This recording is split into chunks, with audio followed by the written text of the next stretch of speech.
জবান ছেড়ে দিয়ে দুরূদ শরীফ পড়তে হবে। হাইকোর্টে আপনার রায় পেশ করতে হলে সেখানে কোর্ট ফি দিতে হয়। কোর্ট ফি যত তাড়াতাড়ি দিবেন আপনার দরখাস্ত তত তাড়াতাড়ি মঞ্জুর হবে। সবচেয়ে বড় সবচেয়ে মহান বড় আদালত হচ্ছে আল্লাহর দরবার। সেই আল্লাহর দরবার কোর্ট ফি লাগবে কি লাগবে না? মালিকের রবের আদালতের দরবারে কোর্ট ফি হচ্ছে রাসূলুল্লাহর দুরূদ। সেই দুরূদ পড়লে আপনার আমলগুলো আল্লাহর দরবারে গ্রহণ হবে। আপনি কি চান না যে আল্লাহ পাক আপনার অতীতে যত আমল করেছেন বর্তমানও করতেছেন হায়াতান তাওয়িলান তাইয়্যিবান আল্লাহ প্রদান করলে অতীতও করবেন, এই আমল কি আপনি চান না যে আপনার আমল আল্লাহ গ্রহণ করুক? জোরে বলেন, চান কি চান না? তাহলে জবান খুলে দুরূদ শরীফ পড়তে হবে। কোরআন শরীফ পড়া মানে আল্লাহর সাথে কথা বলা। আর দুরূদ এমন দুরূদ যে দুরূদের গান, যেই দুরূদের কারণে মধু পোকার রস মধু হয়ে যায়। সে রাসূলের শান কত মহান। যাদের অন্তরে নবীর প্রেম থাকবে, ভালোবাসা থাকবে, মহব্বত থাকবে, যারা নবীকে জান দিয়ে প্রাণ দিয়ে মন দিয়ে অন্তরে রাসূলুল্লাহর প্রেম থাকবে, তারাই জীবন দিয়ে দুরূদ পড়বে। এটা আমি চাই আপনারাও দুরূদ একটু মহব্বত করুন। আল্লাহুম্মা সাল্লি আলা সাইয়্যিদিনা মাওলানা মুহাম্মদ ওয়া আলা আলি সাইয়্যিদিনা মাওলানা মুহাম্মদ। যেখানে থাকো যেথায় থাকো নবীর দুরূদ ছাইড়ো না, নবীর দুরূদ না ছাড়িলে নবীজি তোমাকে ভুলবে না। আল্লাহুম্মা সাল্লি আলা মাশাআল্লাহ মাওলানা মুহাম্মদ ওয়া আলা আলি সাইয়্যিদিনা।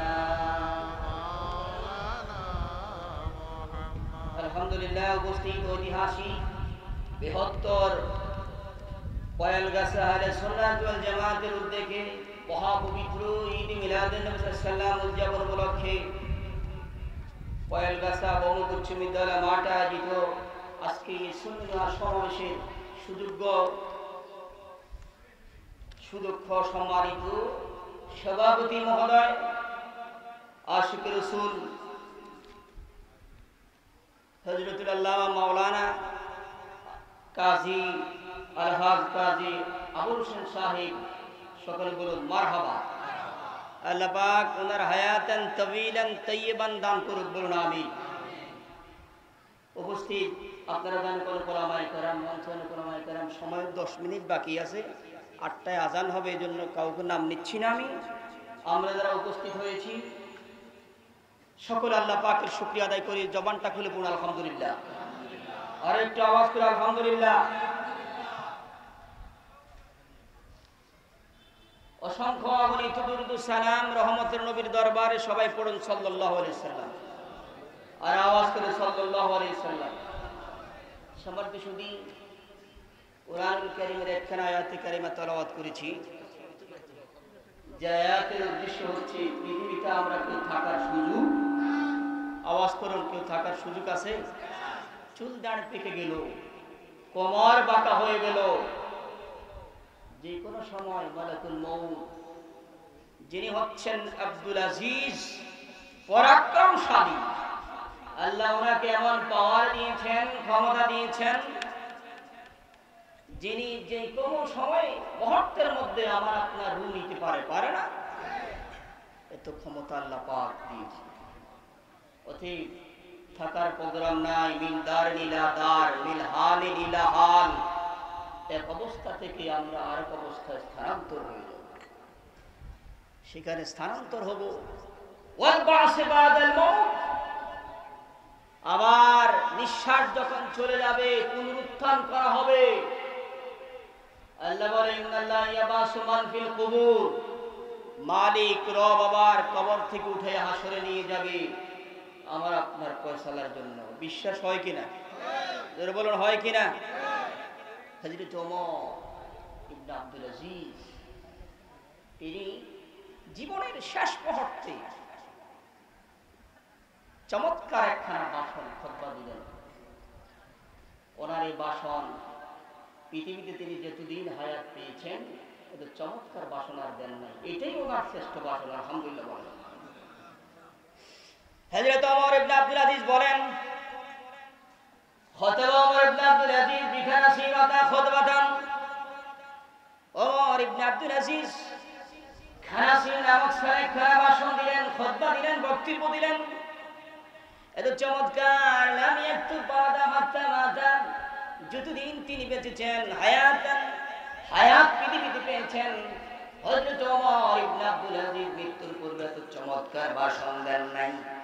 এত চমৎকার একটা খুতবা দিলেন, ভাষণ দিলেন বিখানাসিরতা, খানাসির নামক স্থানে লাম ইয়াকতু বাদা হাত্তা মাতা, মৃত্যু নিঃশ্বাস চলে যাওয়ার পূর্বে এত সুন্দর মর্যাদাময় গুরুত্বপূর্ণ হিকমতপূর্ণ ভাষণ তিনি আর দেন নাই।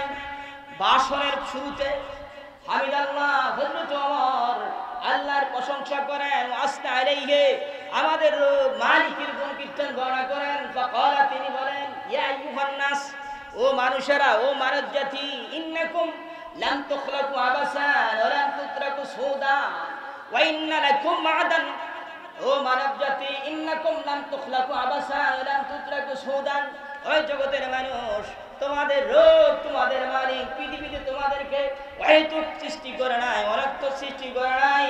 ওয়া ইন্না লাকুম সুদান, তোমাদেরকে বিনা উদ্দেশ্যে পৃথিবীতে ছেড়ে দেয় নাই। ওয়া ইন্না লাকুম মা'দান, তোমাদের সবার একটা ফিরে যাওয়ার স্থান রয়েছে, প্রত্যাবর্তনের স্থান রয়েছে।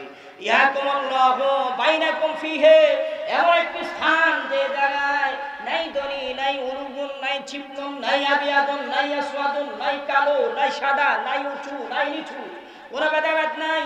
সকলের ফয়সালা করা হবে, সেইখানে ফয়সালা করা হবে, সবাই পেয়ে যেতে হবে। ফাখাবা ওয়া খাসিরা মান খারাজা মিন রাহমাতিল্লাহ, ওমর বলে যারা পৃথিবীতে ক্ষতিগ্রস্ত হয়েছে, বঞ্চিত হয়েছে, আল্লাহ পাকের রহমত থেকে নিরাশ হয়েছে, ওই সমস্ত মানুষগুলা হাসরের ময়দানে নাজেহাল থাকবে। জোরে জোরে বলেন নাউযুবিল্লাহ, জোরে বলেন নাউযুবিল্লাহ। কথা কি বুঝে আসতেছে? একটু দ্রুত বলি, সময় কিন্তু আর নাই, আর 10 মিনিট আযান পড়ে যাবে। হযরত ওমর ইবনে আব্দুল আজিজ বলতেছে যে ইয়া আইয়ুহান নাস ইন্নাকুম লাম তুখলাকু আবাসান, তোমাদের মালিক অহেতুক সৃষ্টি করে নাই। ওয়া ইন্না লাকুম লাম তুখলাকু সুদান, তোমাদেরকে পৃথিবীতে পাঠিয়ে দিয়েছে, বিনা উদ্দেশ্যে পাঠায় নাই, তোমাদেরকে পাঠায় নাই। তোমাদের একটা উদ্দেশ্য আল্লাহ পাকে রয়েছে, যে উদ্দেশ্য পৃথিবীতে ছেড়ে দিয়েছে, আর সেই উদ্দেশ্যের জন্য হাসরের ময়দানে তোমাদের ফয়সালা হবে। জোরে বলুন সুবহানাল্লাহ। ফয়সালা হবে মান খারাজা মিন রাহমাতিল্লাহ, যারা আল্লাহ পাকের রহমত থেকে নিরাশ হয়ে গেছে, বঞ্চিত হয়ে গেছে। হারুমাল জান্নাত, তারাই বিশাল মহান জান্নাত থেকে বঞ্চিত হবে, যে জান্নাতের পরিধি হাত্তা এমন একটি বিশাল, আরদুহাস সামাওয়াতু ওয়াল আরদু, আসমান জমিনের সমান। জোরে বলুন সুবহানাল্লাহ। আল্লাহ পাকের রহমত, ওয়া রাহমাতি ওয়াসিয়াত কুল্লা শাই, আল্লাহ পাক तमाम পৃথিবীকে তার রহমত দিয়ে সাজিয়েছেন। আলহামদুলিল্লাহ বলেন না? তিনি এমন রব, রুব্বাল খলিকাত লাম তানফাত খাজাইনুহু মামলুয়া তাব্বাকাল আফাকা সুলতান, তিনি এমন রব যার ক্ষমতায় তিনি পুরা পৃথিবীকে, तमाम জগৎকে রহমত দিয়ে সাজিয়েছেন। ওনার রহমতের কোনো কমতি নাই। এর বলেন কমতি আছে? আমরা চাইতে জানি না, এই জন্য পাই না। আমার বাবারা, হযরত ওমর বলেন এই পৃথিবীতে থাকার প্রোগ্রাম নাই, চলে যেতে হবে। ইয়াকুমুল্লাহু বাইনাকুম ফিহি, তোমাদের রূপ তোমাদের মালিক সেখানে তোমাদের ফয়সালা করবে। ওয়ালামু আন্নাল আমানা গাদান, ওয়ালামু আন্নাল আমানা গাদান। ওমর ইবনে আব্দুল আজিজ বলেন সেই হাসরের ময়দানে, ওই কিয়ামতের ময়দানে জেনে রাখো তাদের জন্য নিরাপত্তা রয়েছে, নিরাপদ রয়েছে, নিরাপদ রয়েছে। লিমান খাফাল ইয়াউম, যেই ব্যক্তি পৃথিবীর জমিনকে ভয় করবে, ভয় করবে, ভয় করবে, মানুষটার জন্য হাসরের ময়দানে নিরাপত্তা রয়েছে। মান খরাজা মির রাহমাতিল্লাহ, যে আল্লাহর রহমত থেকে বঞ্চিত, সে সকল কিছু থেকে বঞ্চিত। আল্লাহর রহমত কি আপনারা জানেন না? ওমা আরসালনাকা ইল্লা রাহমাতাল লিল আলামিন। আলহামদুলিল্লাহ বলেন। সবাই জানে আল্লাহর শ্রেষ্ঠ রহমত হলো রাসূলুল্লাহ। নবীর মতো কোন শ্রেষ্ঠ রাসূল দাওলাহু লাম তাখরুজুদ দুনিয়া মিনাল আদম। রাসূলুল্লাহকে সৃষ্টি না করলে পৃথিবীর অস্তিত্বই হতো না। রাসূলের এত শান, এত মান, সেই রাসূল থেকে যদি নিরাশ হয়ে যান, রাসূলের প্রেম ভালোবাসা মহব্বত না থাকলে হাসরের ময়দানে আল্লাহ পাক আপনার দিকে রহমতের নজর দিবে না।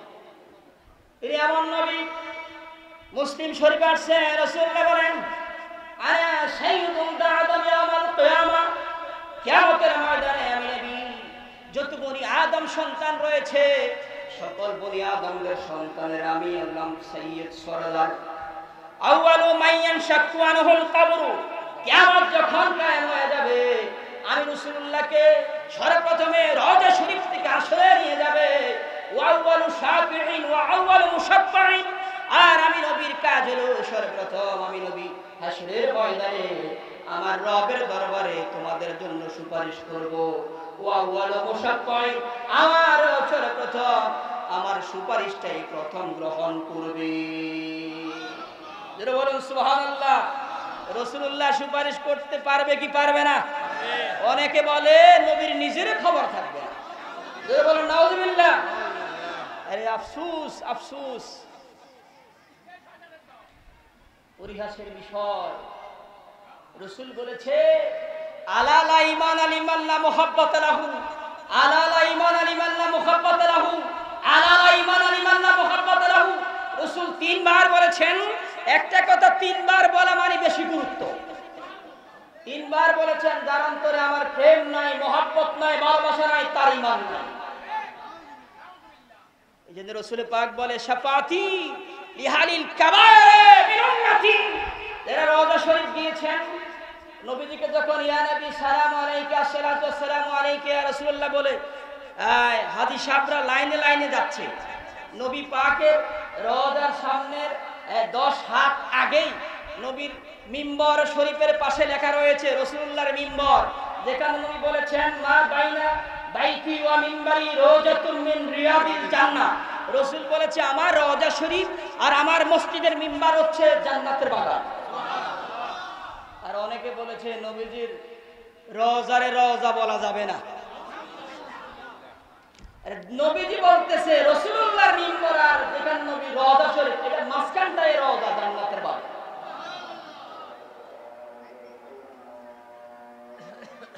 আজানের জবাব দেন, আজানের জবাব।